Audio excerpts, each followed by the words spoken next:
Before I begin, I'd like to acknowledge and honor the Ohlone people whose land we are gathered upon today.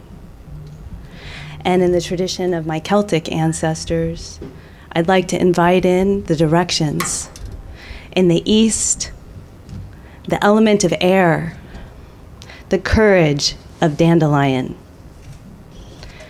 In the south, element of fire. And the presence of California poppy. In the west, element of water, wisdom of Artemis and sage. In the north, element of earth, the strength of oak. And in the center, all of our hearts, joined together with all our wild relations, and especially with the support of redwood.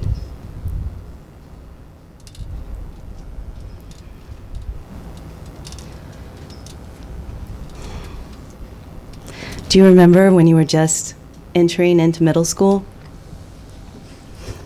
You remember, don't you? I can tell you remember. You know, you were in a new school, everything was new. Everything was new. Your bodies were changing. Life was unpredictable. Life was really unpredictable. Maybe things weren't so stable at home. Maybe the grown-ups, the adults in your life, weren't around as much as you'd hoped they would be. Maybe it was really difficult, almost impossible, to find positive role models and mentors who looked like you. Maybe the people in your families and in your communities didn't understand your relationship to your gender or to your sexuality. Remember that?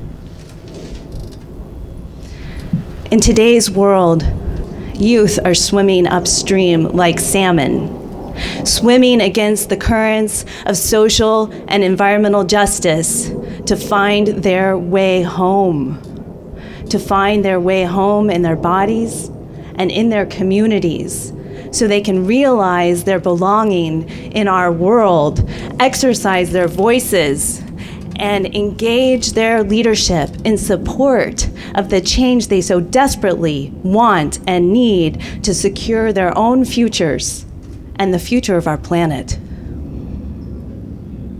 How do they do it?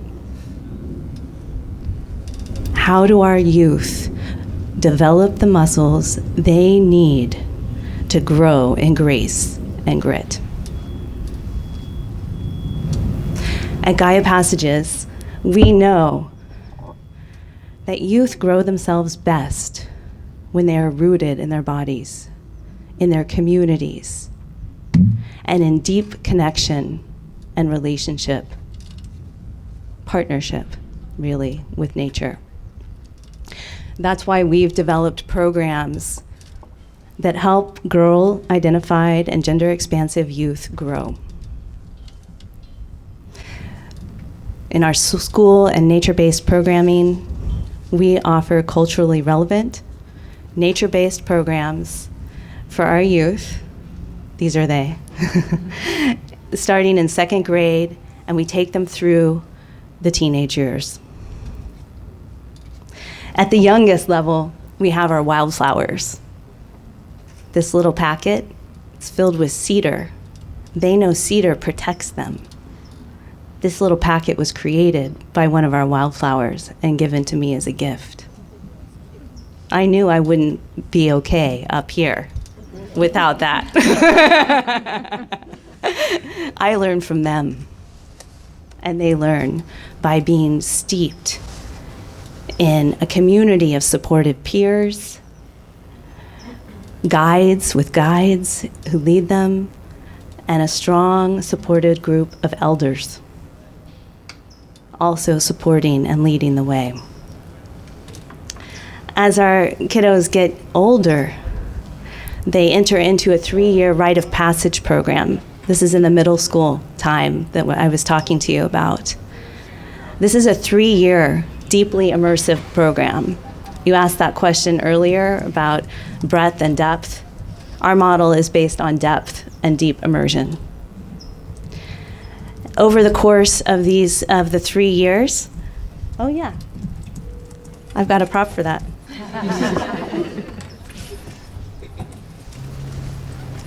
They start out year 1, roots. In the first year, they're engaged in collective rites of passage ceremonies. They're building relationship with their bodies and with one another and with the land upon which they gather. These are outdoor programs.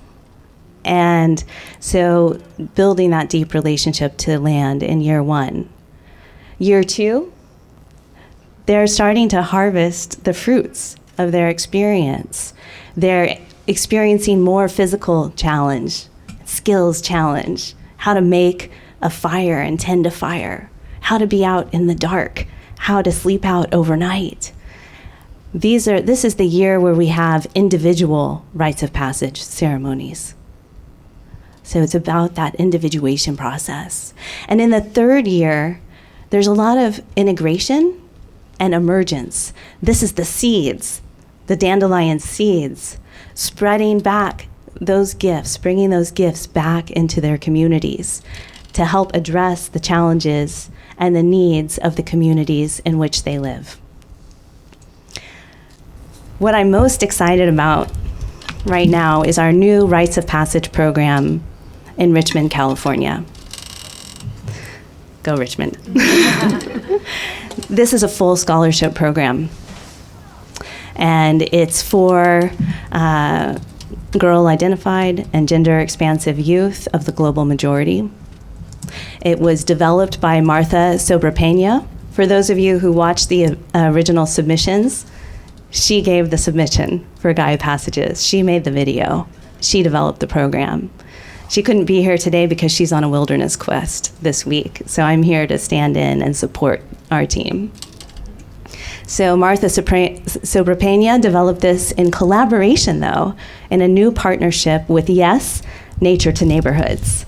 They have a great connection and are really embedded in the Richmond community. And it was a great partnership opportunity for us. So right now we're in year 1 of the program. Year 1 was funded by Horner Foundation, and we're now looking for support for years 2 and 3 of the program. But before I ask you for my support, I'm going to tell you a little bit more about what these participants receive. Yeah? So over the course of the 3 years, they grow in confidence. They grow in physical stamina and endurance. They grow in collaborative leadership ability, and they grow in their connection to community and to nature. That's what we're offering. So with $10,000, that could be allocated to fund 50% of the scholarships we need for years 2 and 3 of the program, or it could be used to sponsor year 2 of the program as well.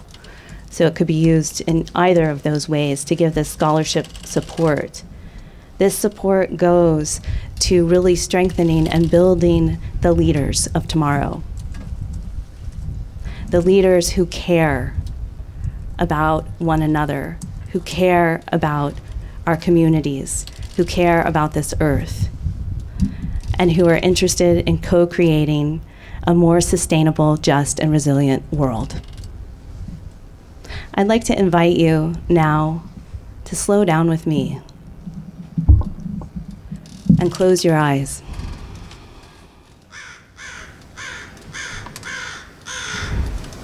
Right on cue.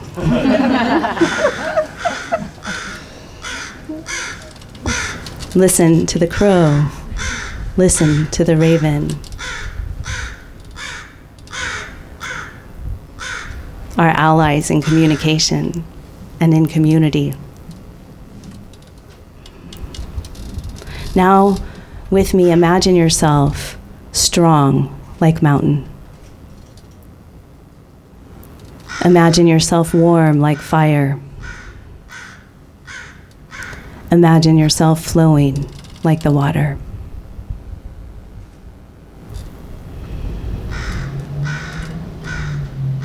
And taking another deep breath in and an exhale.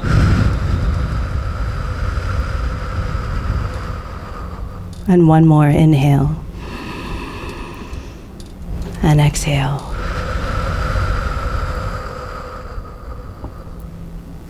And just noticing now in this moment how you feel in your body.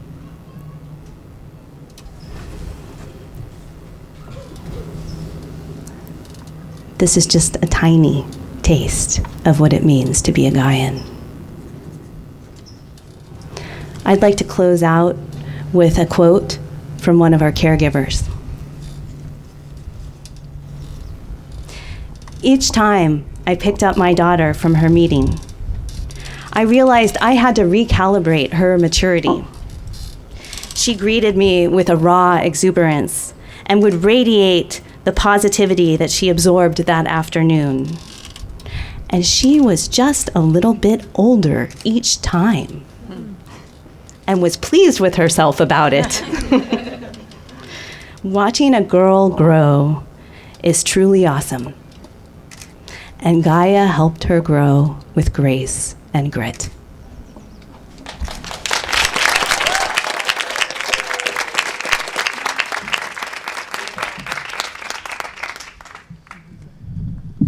Great job. That was wonderful. We also had the Bengal cat walking around here, which was great. It was the whole thing. All my allies. The ones I said, the ones I didn't say. Yes, they heard you You speaking. caught me. Okay. You had said that the $10,000 would cover 50% of the scholarships. What does it cost for one girl to go through the program? Great question. I want to give you the exact, if I can.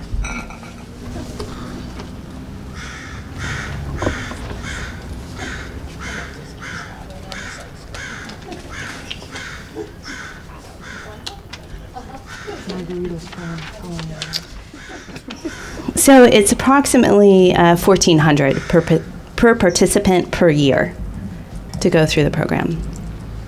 Okay, and then I have a follow-up question. What kind of training do you offer for the leadership to both protect the environment and the young girls that you're helping? So we offer in-house training for all our guides each fall. It's a four-day training, and we teach our guides how to support our youth in working across difference and building safe spaces and co-creating that safety together, including shared agreements. We also have a separate budget that we don't include in direct program costs. None of this is in direct program costs for trauma-informed consultants. And for those of you who don't know about our community, we're creating a multicultural community and have multicultural support in elders that also provide holding for the groups in addition to the training that our guides receive. In this, we also, like others in this program, we understand that it's important that the guides represent the youth that they're serving. And so all of the guides are female identified and gender expansive. And our guides also, the majority of them come from the global majority. And in this program specifically, the guides are from Richmond, people of color who live in Richmond and are there to serve the community there. So it's very place-based work that we're doing.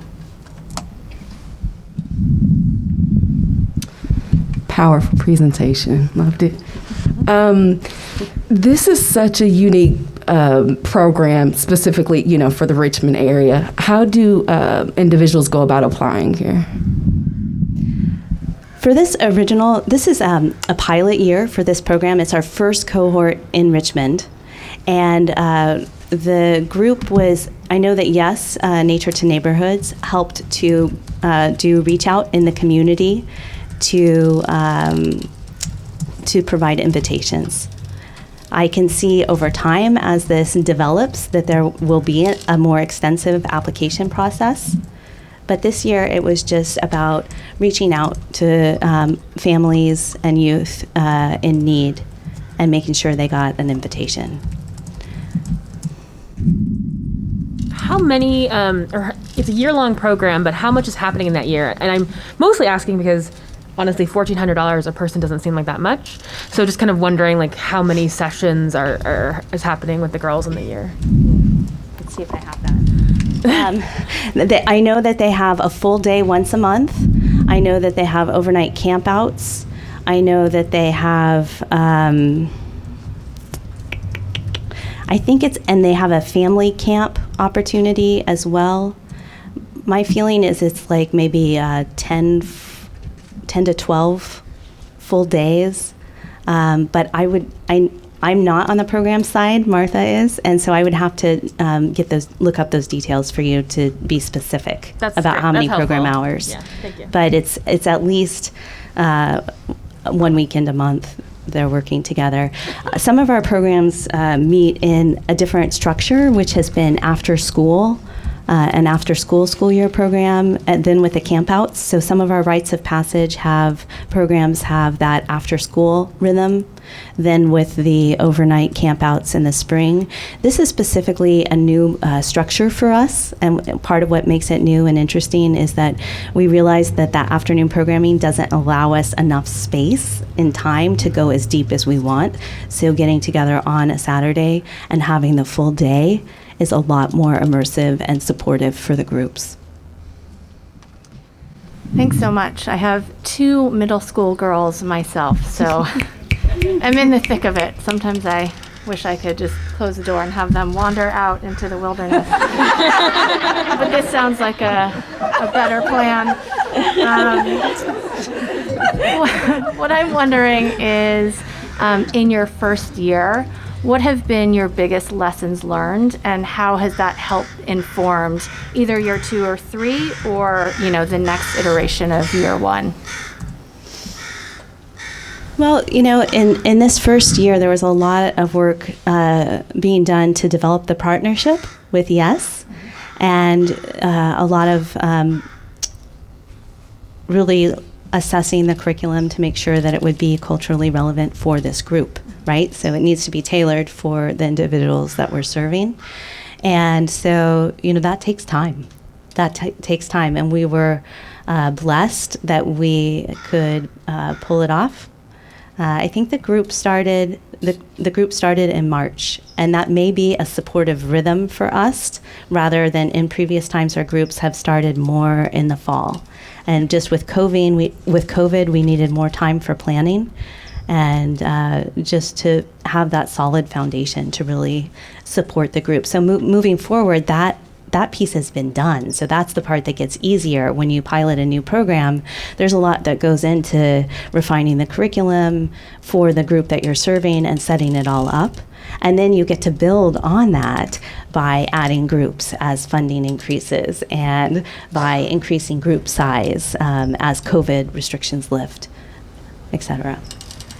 So you said that with this funding today, you could either fund 50% of scholarships for year 2 and 3 or all of year 2. If you didn't get funding today, do you have other sources in the queue to make sure that you have years 2 and 3? Yeah, we just got, so we were lucky. We had a big hit in COVID and we had to reduce our group sizes by half. Yeah, so we had a big crunch about the middle of last summer. And we were lucky to get PPP loans. We got a Cal Relief grant. We were able to, our crowdfunding went great. Our Giving Tuesday campaign went great. So we got a lot of money that we can use for scholarships from that. And in addition, we have a couple of small family foundations that have multi-year commitments to us.